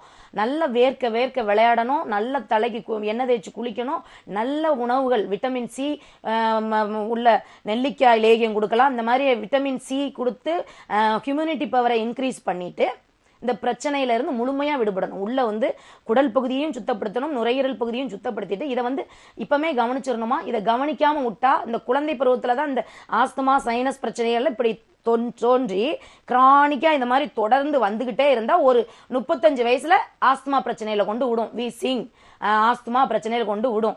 இதை நம்ம தவிர்க்கணும்னா இன்னைக்கே நீங்க நான் சொன்ன அத்தனையும் நீங்க வாழ்க்கையில ஃபாலோ பண்ணணும். இந்த அம்மா மட்டும் இல்ல, இனிமேல் எல்லாம் இந்த மாதிரியான பிரச்சனை இருக்கிற சளி அடிக்கடி பிடிக்கிற குழந்தைகளுக்கு எல்லாத்துக்குமே அந்த தாய்மார்கள் என்ன செய்யணும்னா, வாரத்தில் ஒரு நாள் எண்ணெய் குளியல் எடுத்து உள்ள கழிவுகளை வெளியேற்றுவதற்காக மருந்துகள் கொடுத்து உணவுகளை நார்ச்சத்து உள்ள பொருட்கள் சாப்பிட்டு மலத்தை ஈஸியாக கழிக்கிற வச்சு நல்ல ஹியூமினிட்டி பவர் உள்ள சத்து நிரம்பிய உணவுகளை கொடுக்கும்போது நல்ல இந்த பிரச்சனைகள் பித்தம் சீர் செய்யப்பட்டு இந்த பிரச்சனை சரியாயிருமா. நீங்க முடிஞ்சா நேரில் கூட வந்து பாருங்க. அழைத்தமைக்கு நன்றி அம்மா. இணைப்புல தொடர்ந்து அடுத்த நேரம் இருக்காங்க, பேசிடலாம். மக்கள் வணக்கம், இணைப்புல இருக்கீங்க, தொடர்ந்து பேசுங்க. உங்க பெயர் சொல்லுங்க. உங்க தொலைக்காட்சியை பார்த்து பேசாதீங்க, உங்க தொலைக்காட்சியின் ஒளியளவை முற்றிலும் குறைச்சிட்டு பேசுங்க. இணைப்புல தான் இருக்கீங்க, தொடர்ந்து பேசுங்க. தொலைக்காட்சியை பார்த்து பேசாதீங்க. உங்க பெயர் சொல்லுங்க ஐயா, கொஞ்சம் சத்தமா பேசுங்க. ஹலோ, சொல்லுங்க ஐயா, உங்க பெயர் சொல்லுங்க, எங்க இருந்து பேசுறீங்க? சரிங்க ஐயா, உங்களுக்கான சந்தேகங்களை மருத்துவர்கிட்ட தெளிவா தொடர்ந்து கேளுங்க. ஐயா வணக்கம், சொல்லுங்க ஐயா, உங்களோட சந்தேகங்களை கேளுங்க. சொல்லுங்க ஐயா. ஆமா, கீழே விழுந்து நட்டெலும்புக்கு முதுகெலும்பா? ஆமா, பூக்கு நட்டு. சரி சொல்லுங்க. அந்த நடுவுல உள்ள எலும்பு கொஞ்சம் கிராக் ஆயிட்டு. சரிங்க ஐயா. சரி, இப்போ அந்த எவ்வளவு நாள் ஆச்சு இந்த அடிபட்டு? கிராக் எப்போ ஆச்சு? 3 நாள், 1 மாசம் ஆச்சு. 1 மாசம் ஆச்சு. இப்போ எப்படி இருக்கு? இருமும் போது தும்மும் போதெல்லாம் வலிகள் இருக்கு? ஆமா. சரிங்க ஐயா, இதற்கு நீங்க எதுவும் ட்ரீட்மெண்ட் எதுவும் எடுத்தீங்களா? ஆமா, எடுத்து மொத்தத்துல அடிபட்டு 1 மாசம் தான் ஆகுது, அப்படிதானே? ஆமா. சரிங்க, எதற்கான விளக்கத்தை நான் சொல்கிறேங்கய்யா. அதான் நான் ஏற்கனவே சொன்ன மாதிரியான இந்த தொராக்ஸ் பகுதியில், நெஞ்சரை பகுதிகளில் வந்து இவங்களுக்கு வந்து மைல்டாக கிராக் விழுந்தா, இப்போ பைக் ஓட்டிகிட்டு போவாங்க, கீழே விழும்போது நெஞ்சரை பகுதிகளில் சில அடிபட்டு இந்த விழா பகுதிகளில் அடிபட்டு இருந்திருக்கும், லைட்டாக கிராக் ஏற்பட்டிருக்கும். இது வந்து தன்னாலே சரியாகக்கூடியது தான். கெட்டு போட்டால் மிக எளிதில் குணமாகும். அதாவது இந்த இருமும் போது தும்மும் போது இந்த வலிகள் ஏற்படும். அப்போ என்னென்னா அந்த எலும்பு கிராக் வந்து குறிப்பிட்ட நாள் இருக்குது, அத்தனை நாளில் சரியாகும். ஒரு 30 நாள் கால இடைவெளி ஆகும்யா, இது தன்னாலே சரியாயிரும். இதற்காக நீங்கள் வேறு எதுவும் செய்ய வேண்டியதில்லை. குறிப்பாக கவனிக்க வேண்டியது என்னென்னா, புளித்த வாய் உள்ள அதிகமாக புளிப்பு ஏற்பட தயிர், மோர், முட்டை, அரிப்புகளை ஏற்படுத்தக்கூடிய வாயுகள் ஏற்படுத்தக்கூடிய உணவுகளை தவிர்த்து சத்தான உணவுகள் சாப்பிட்டா போதும்யா. இதற்காக நீங்கள் பெருசாக நீங்கள் வெளியே பெரிய ட்ரீட்மெண்ட்லாம் போகணும்னு அவசியம் கிடையாது. ஏன்னா 1 மாத காலம் ஆயிடுச்சு. இந்த பிரச்சனை இப்படி தான் இருக்கும். இந்த குறிப்பிட்ட நாள் ஒரு 35 நாள் ஆன உடனே இந்த கிராக் வந்து சரியாயிரும். அந்த பகுதி இருமுனா தும்முனா அந்த வலிகள் வந்து முற்றிலுமாக சரியாயிரும். நீங்கள் என்ன மாதிரியான ட்ரீட்மெண்ட் எடுத்தீங்கன்னு தெரியல. முடிஞ்சால் எங்களோட வைத்தியசாலைக்கு வாங்க. நீங்கள் எடுத்த ட்ரீட்மெண்ட் வந்து சரியான முறையில் தான் இருக்கா, இல்லை தவறான ட்ரீட்மெண்ட்டில் எதுவும் இருக்கீங்களாங்கிறத கணிச்சு அதை சரி பண்ணிடலாம். ஏன் நேரில் கூட வந்து பார்க்கணுன்னா பாருங்கள். அழைத்தமைக்கு நன்றி ஐயா. இணைப்பில் தொடர்ந்து அடுத்த நேரம் இருக்காங்க, பேசிடலாம். மக்கள் வணக்கம், இணைப்பில் இருக்கீங்க, தொடர்ந்து பேசுங்க. உங்கள் பெயர் சொல்லுங்க. உங்கள் தொலைக்காட்சியை பார்த்து பேசாதீங்க. பேர் அப்பு. வணக்கம், உங்கள் பெயர் சொல்லுங்க. அப்பு. சரிங்க ஐயா, எங்கேருந்து பேசுகிறீங்க? பெங்களூர்ல. சரிங்க ஐயா, உங்களுக்கான சந்தேகங்களை மருத்துவர்கிட்ட கேளுங்க. ஐயா வணக்கம், சொல்லுங்க ஐயா, உங்களோட சந்தேகங்களை கேளுங்க. பெங்களூர். சொல்லுங்க ஐயா, உங்களோட சந்தேகங்களை கேளுங்க. இது முதுகு நோய், எனக்கு முதுகுல முதுகு வலி, பின்னாடி முதுகு வலிக்குதா பின்னாடி? சரிங்க ஐயா, எவ்வளவு காலமா வலிச்சிட்டு இருக்கு? அது ஒரு 2 வருஷம் முன்னாடி இருந்துச்சு. சரிங்க ஐயா, உங்களுக்கு ஊசி போட்டேனே சரியாயிடும். வலிக்கு ஊசி போட்டா சரியாயிரும். சரிங்க ஐயா, வேற ஏதாவது வியாதிகளுக்கு மருந்து மாத்திரைகள் எடுத்துக்கிறீங்களா? இல்ல, எதுவும் இல்ல. நீங்க ஃப்ரீயா மோஷன்லாம் ஃப்ரீயா போயிருவீங்களா? டெய்லி ஃப்ரீயா போவீங்களா, இல்ல முக்கி கஷ்டப்பட்டு போற மாதிரி இருக்குமா ஐயா? இல்ல இல்ல, கஷ்டப்படல, இல்ல ஃப்ரீயா. சரியா, என்ன மாதிரியான வேலை செய்றீங்க ஐயா நீங்க? நாங்க மெக்கானிக், 2 வீலர் மெக்கானிக். சரிங்க ஐயா, நீங்க சரிங்க, எதற்கான நான் விளக்கம் சொல்றேயா. இப்போ பார்த்தீங்கன்னா இவங்க பண்ணுற தொழிலை வச்சே இவங்களுக்கு எப்படி நோய் வந்ததுன்னு சொல்லலாம். இப்போ வந்து எல்லா மெக்கானிக்குமே கீழே கிடந்து குனிஞ்சு நிமிந்து வேலை செஞ்சிட்டு இருப்பாங்க. ஒரே பகுதியில் வேலைகளை அதிகமாக முதுகுக்கோ இந்த மாதிரியான கீழே படுத்து, நீங்கள் தெரிஞ்சிருக்கோம் மெக்கானிக்னா என்ன மாதிரியான எவ்வளோக்குள்ள கஷ்டமான ஒர்க்குகள்லாம் இருக்கும். காருக்கு அடியில் போய் பைக்குக்கு அடியிலலாம் படுத்து கிடந்துட்டு ஒர்க் பண்ணிகிட்டு இருப்பாங்க. அப்போது இவங்க வந்து தண்ணியாக நம்மளோட உடம்ப தண்ணிகள்லாம் குடிச்சு உடம்ப கவனிச்சிருக்க மாட்டாங்க. உள்ள கழிவுகள்லாம் யூரின் வழியாக போக வேண்டிய கழிவுகள்லாம் போகாது.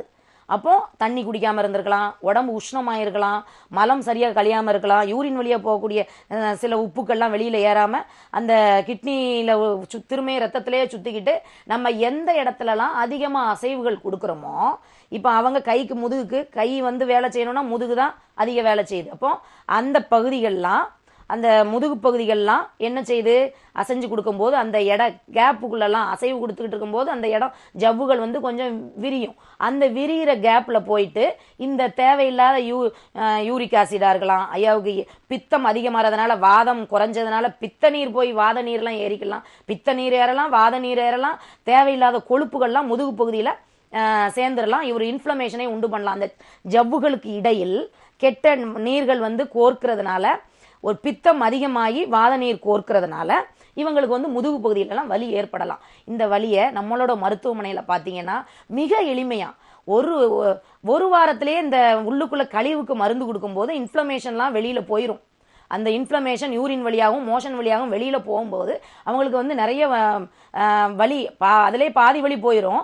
இன்னும் கொஞ்சம் ஒரு மாதம் தொடர்ந்து, ஒரு 2 மாதம் தொடர்ந்து மருந்துகள் எடுத்து வெளியில் மசாஜுகள், வர்ம புள்ளிகளில் மசாஜ், ஒத்தடம், வஸ்திகள் கொடுக்கும்போது அந்த முதுகு பகுதியில் வந்து ஏற்பட்ட வலிகள் முற்றிலுமாக குறைந்து அந்த வலியிலிருந்து நீங்கள் விடுபட்டுடலாம். ஐயா, நீங்கள் நேரில் வந்து பாருங்கள். அடுத்தமைக்கு நன்றி ஐயா. இணைப்பில் தொடர்ந்து அடுத்த நேரம் இருக்காங்க, பேசிடலாம். மக்கள் வணக்கம், இணைப்புல இருக்கீங்க, தொடர்ந்து பேசுங்க. உங்க பெயர் சொல்லுங்க. என் பேர் ராம்கிங்க. நான் மலை கேரளால இருந்து பேசுறேன். சரிங்க, உங்களுக்கான சந்தேகங்களை மருத்துவர்கிட்ட தெளிவா தொடர்ந்து கேளுங்க. ஐயா வணக்கம், சொல்லுங்க ஐயா, உங்களோட பிரச்சனைகளை கேளுங்க. மருத்துவர் அம்மாவுக்கு மாலை வணக்கம். சொல்லுங்கய்யா சொல்லுங்கய்யா. வணக்கம் சொல்லுங்கய்யா. ஆமா, நான் வந்து கேரளாவில் இருக்கேம்மா. சரிங்க. வலது கண்ணுக்கு மேல ஓடிட்டு கொழுப்பு கட்டி மாதிரி ஒரு கட்டி மாதிரி இருக்குமா? புருவ பகுதியிலையா, இமை பகுதியிலையா, புருவ பகுதியிலையா? புருவத்துக்கு கொஞ்சம் மேலமா. புருவத்துக்கு மேல. சரிங்கய்யா. அது இருக்கிறதுனால உங்களுக்கு என்ன இப்ப பிரச்சனை? வலிகள் எதுவும் இருக்கா? வலிகள் இல்லம்மா, கொஞ்சம் அந்த வட்டி கட்டி பாத்தீங்கன்னா கொஞ்சம் முனியில செவப்பா கொஞ்சம் வளர்ந்து கொண்டே வர்ற மாதிரி. வளர்ந்துகிட்டே இருக்கு. சரிங்கய்யா. அந்த இடத்துல ஏதாவது அடி எதுவும் பட்டுச்சாயா ஏற்கனவே இந்த கட்டி வர்றதுக்கு முன்னாடி? அடியில இல்லம்மா, எங்க அம்மா உங்களுக்கு இருந்திருக்கு போல. எங்க அம்மாவுக்கு சின்ன வயசுல இருந்துச்சு, அது மாதிரி எனக்கு இப்போ வர்ற மாதிரி ஒரு ஆவு இருக்குமா? உங்க அம்மாவுக்கும் அதே இடத்துல இருந்ததா? ஆமா, இந்த மண்டையில இருந்துச்சு அவங்களுக்கு. சரியா, நான் இதற்கான விளக்கத்தை சொல்றேன்யா. சரிங்கம்மா, நன்றி. சரி, இது பாத்தீங்கன்னா இது ஹெரிடிட்டரி தொடர்புடைய நோய் கிடையாது. அதனால அம்மாவுக்கு இருந்த பையனுக்கு வரணுங்கிற அவசியம் கிடையாது. முதல்ல கொழுப்பு கட்டிங்கிறது ஒரு இடத்துல தன்னை அறியாம ஒரு இடத்துல இடிபட்டிருக்கலாம். அதாவது எல்லாருக்கும் வந்து இந்த பிரச்சனை ஏற்படாது. அந்த கொழுப்புகள்லாம் கொஞ்சம் லூசனிங்கா, கொழுப்பு படலம் வந்து ஒரு கொலகொலப்பு தன்மையோட, ஒரு டைட்டனிங், அதுக்கு இருக்க வேண்டிய டைட் தன்மையோட, விரைப்புத்தன்மையோட இல்லாம ரொம்ப கொலகொலன்னு இருக்கிறவங்களுக்கு அடிபட்டவுடனே அந்த கொழுப்புகள் சுற்றி இருக்கு பகுதியில் உள்ள அத்தனை கொழுப்புகளும் திரண்டு ஒன்றா சேர்ந்து ஒரு சிறிய கட்டிகளாக உருவாகுதான் அந்த கொழுப்பு கட்டி. இவங்க அம்மாவுக்கு தலையில் இருந்திருக்கு. அது அவங்களுக்கு வந்ததுக்கும் இவங்களுக்கு வந்ததுக்கும் சம்மந்தம் கிடையாது. இப்போ இவங்களுக்கு இவங்களை அறியாமல் ஒரு அடிபட்டு இருந்திருக்கலாம். அந்த கொழுப்புகள்லாம் திரண்டு சின்ன கொழுப்பு கட்டிகளாக உருவாகியிருக்கலாம். இதை வந்து வளர்ந்துக்கிட்டே வருது அப்படின்னா இந்த கண் பகுதி, நெற்றி பகுதியில் நரம்புகளை அழுத்தி பாதிக்கப்படலாம். சில நேரம் வலிகள் ஏற்படுத்தலாம். அதனால் என்ன செய்யலாம்? இந்த கொழுப்பு கட்டிகளை கரைக்கிறதுக்கு நம்ம கொழுப்புகளில் தேவையில்லாத கொழுப்புகளை வெளியேற்றுவத செய்வது நம்மளின் கல்லீரல் பகுதி. இந்த கல்லீரல் பகுதியை ஸ்டிமுலேஷன் பண்ணக்கூடிய, அப்போ இங்கே கொழுப்பு கட்டி இருக்குன்னா கண்டிப்பாக லிவரை சுற்றியும் கொழுப்புகள் இருக்கும். சில உறுப்புகளை சுற்றியும் உள்ள பார்ட்ஸுகளுக்குள்ளேயும் கொழுப்புகள் சேர்ந்துருக்கும். அப்போ இந்த கொழுப்புகளை, தேவையில்லாத கொழுப்புகளை வெளியேற்றுவதற்காக நம்மளுடைய வைத்தியசாலையில் பார்த்தீங்கன்னா ஒரு மருந்துகள் கொடுக்காங்க. உள்ள கொழுப்புகளை கரைக்கிறதுக்காக லிவரை வந்து ஒரு ஸ்டிமுலேஷன் பண்ணக்கூடிய, லிவரை சுத்தின கொழுப்புகளை கரைக்கக்கூடிய மருந்துகளை கொடுத்து மலம் வழியாகவும் யூரின் வழியாகவும் இந்த கொழுப்புகளை கரைத்து வெளியேற்றும் போது இந்த பிரச்சனையிலிருந்து விடுபட்டுலாம். இந்த கொழுப்பு கட்டிகள் கொஞ்சம் கொஞ்சமாக குறைந்து அதற்கான சில பயிற்சிகள் எங்களோட வைத்தியசாலையில் சில ஆயில்கள் இருக்கு. அந்த தைலங்களை போட்டு அதை வந்து ஒரு மசாஜ் கொடுக்கணும் அந்த பகுதிக்கு. அப்போ அந்த இரத்த ஓட்டங்களை, அதாவது அந்த பகுதியில் கொழுப்பு கட்டி இருக்கும் பகுதியில் சில மசாஜுகளை கொடுத்து உள்ளுக்குள் லிவருக்கு ஒரு மருந்து கொடுத்து அப்போ கொழுப்புகளை தன்னாலே வெளியேற்றுவதற்காக மருந்து கொடுக்கும்போது இந்த கட்டி முழுமையாக சரியாயிருயா. நீங்கள் நேரில் வந்து பார்த்தீங்கன்னா நாங்கள் வந்து இதனால தான் உங்களுக்கு இந்த பிரச்சனை, இதை வந்து சரியான முறையில் கணித்து அதற்கான மருந்துகள் எடுக்கும்போது நம்மளோட வைத்தியசாலையில் முழுமையாக சரியாயிரும்யா. நீங்கள் நேரில் வந்து பாருங்கள். ரொம்ப எளிது இந்த கொழுப்பு கட்டி கரைப்பது. அழைத்தமைக்கு நன்றி ஐயா. உங்கள் வைத்தியசாலை எங்கே இருக்குது, எப்படி தொடர்பு கொள்ளலாம்? நம்மளோட வைத்தியசாலை பார்த்தீங்கன்னா வடபழனியில் 100 அடி ரோட்டில் புத்தூர்கட்டு போனன் ஜாயின்ட் சென்டர் அப்படிங்கிற ஒரு வளாகத்தின் மாடியில் RS வேலுமணி சித்தா ஆயுர்வேதா மருத்துவமனை இருக்குது. இப்போ இந்த வடபழனியில் முருகன் கோயிலுக்கு போகிறதுக்கு, கோயம்பேடு பஸ் ஸ்டாண்டுக்கு போகிறவங்களுக்குலாம் இந்த மருத்துவமனையை தாண்டி தான் போய்கிட்டு இருப்பீங்க. இந்த மருத்துவமனை கண்டுபிடிப்பது மிக எளிது. இந்த மருத்துவமனையில் இந்த மாதிரியான, நான் சொன்னேன் இல்லையா, எந்த மாதிரியான வியாதிகளுக்கெல்லாம் சிறப்பு சிகிச்சை கொடுத்துக்கிட்டு இருக்கோன்னு, அதான் முதுகுத்தண்டுவட பிரச்சனைகள், அப்புறம் பார்த்தீங்கன்னா ஆஸ்துமா, வீசிங், சைனஸ், அலர்ஜி, இந்த மாதிரியான பிரச்சனைகள், இந்த மலச்சிக்கல் பிரச்சனைகள், இந்த மாதிரி 2 பிரச்சனைகளும் இருந்தால், சோரியாசிஸ் பிரச்சனைகள், தோல் பிரச்சனை சார்ந்த அத்தனை வியாதிகளுக்குமே நம்மளோட வைத்தியசாலையில் இந்த மாதிரி மருந்துகள் நிறைய கொடுத்துக்கிட்டு இருக்காங்க. குறிப்பாக பார்த்தீங்கன்னா எனக்கு நல்லா நினைவு இருக்குது, நான் குழந்தையா இருக்கும்போது எங்களோட குடும்பமே ஒரு பாரம்பரிய வைத்தியர் குடும்பத்தை சார்ந்தது. அம்மா வழியிலையும் பெரிய மருத்துவ குடும்பம், அப்பா வழியிலேயும் ஒரு பெரிய மருத்துவர் குடும்பம். இப்போ இவங்கெல்லாம் நான் சின்ன வயசுலேயே பார்த்துக்கிட்டு இருந்திருக்கேன். இந்த தோல் வியாதிகளுக்கும் இந்த நுரையீரல் பிரச்சனைக்கும் மூக்கு வழியா எங்க தாத்தா வந்து ஒரு நசிய முறை கொடுப்பாங்க. அப்புறம் வர்மங்கள் இருக்குன்னா அதுக்கு ஒரு தைலங்களை உள்ளுக்குள்ள குடிக்க கொடுத்துட்டு வரும்போது தூக்கிக்கிட்டு தான் வருவாங்க. இந்த மருந்துகள் கொடுத்து அவங்க பிடிப்புகள் எல்லாம் எடுத்து அவங்க தாத்தாங்கெல்லாம் வர்ம ஆசான்கள் அவங்கெல்லாம். அப்போ இதை இந்தந்த பிரச்சனை, இந்தந்த வலிகளுக்கு இந்தந்த வர்ம புள்ளிகளில் மசாஜ் கொடுக்கும்போது அந்த இதை எடுத்து விட்டுருவாங்க. அந்த வர்ம பிடிப்புகளை எடுத்து விடும்போது இந்த முதுகுத்தண்டு விட பிரச்சனைகள் சரி செய்யப்படும். இப்போ நான் என்னோட தாத்தா எப்படி வைத்தியரோ என்னோட கணவரும் அதே வைத்தியர் குடும்பத்தை, நாங்கள் எல்லாமே வைத்தியர் குடும்பங்கிறதுனால இந்த பிரச்சனைகளை அதாவது மிக அருகாமையிலிருந்து தாத்தா கிட்ட இருந்து பார்த்தது. அப்போ சிறு வயதிலிருந்தே அனுபவங்கள் வந்து அதிகமாக கிடைக்கப்பெற்றது இந்த பகுதிக்கு. அதாவது இந்த பிரச்சனை ஏற்பட்டால் இதுதான் தீர்வு, தோல் சம்பந்தமான பிரச்சனைகளுக்கும் அதாவது மூச்சு அதாவது நம்ம நுரையீரல் சம்பந்த பிரச்சனைகளுக்கும் நசியங்கள் உள்ளுக்குள் சில மருந்துகள் கொடுத்து இந்த பிரச்சனையை நம்மளோட வைத்தியசாலையில் சிறப்பாக எங்களுடைய பாரம்பரிய முறைப்படியும் சித்த வைத்திய முறைப்படியும் ஆயுர்வேதா முறைப்படியும் இதற்கு சிறந்த சைனஸ் பிரச்சனை, ஆஸ்துமா பிரச்சனை, அலர்ஜி, ஸ்கின் டிசீஸ் எல்லாத்துக்கும், சக்கர வியாதினால் ஏற்படக்கூடிய தோள்பட்டை வலி, இடுப்பு வலி, முட்டி வலி, பாத வலி, கணுக்கா எல்லாத்துக்குமே, முதுகு தண்டுவட பிரச்சனைகள், இது அத்தனைக்குமே நம்ம வர்ம சிகிச்சை மூலமாகவும் நம்ம பாரம்பரிய முறை மூலமாகவும் நம்ம சித்த வைத்திய முறை மூலமாகவும் ஆயுர்வேத முறை மூலமாகவும் உள்ளுக்குள் மருந்துகள் கொடுத்து வெளிப்புறமாகவும் வர்ம சிகிச்சைகள் கொடுத்து முழுமையாக சரிப்படுத்திக்கிட்டு வரோம். இதை வந்து நம்மளுடைய நம்மளுடைய பாரம்பரிய முறைப்படியான நம்மளுடைய RS வேலுமணி சித்த ஆயுர்வேதா மருத்துவமனையின் சிறப்பம்சமாக நான் வந்து சொல்ல கடமைப்பட்டிருக்கேன். இதுல வந்து இந்த மாதிரியான நோய்களுக்கெல்லாம் அதாவது பயப்படணும்னு அவசியமே கிடையாது. பயங்கிறது நம்ம வந்து வெளியில துரத்திடணும். எந்த ஒரு பிரச்சனையும் நமக்கு கடவுள் வந்து எல்லா பிரச்சனையும் கொடுத்த கடவுள் அந்த பிரச்சனைகளுக்கு தீர்வையும் நம்மகிட்டயே கொடுத்துருக்காரு. இதுதான் நம்மளோட சித்தர்கள் நமக்கு சொல்லி கொடுத்துட்டு போயிருக்காங்க வாழ்க்கை முறையாக. அதனால நம்மளோட சித்த வைத்திய சாலையில இதெல்லாம் வந்து சிறப்பு மருத்துவ முறைகளாக நம்ம வந்து மேற்கொண்டு சரி பண்ணிக்கிட்டு இருக்கோம். இது அத்தனை வியாதிகளுக்கும். இவ்வளவு நேரம் நான் கேட்ட கேள்விகளுக்கும் நேயர்கள் கேட்ட கேள்விகளுக்கும் சிறப்பாகவும் தெளிவான முறையில் பதில்களை சொன்னதற்கு மிக்க நன்றி.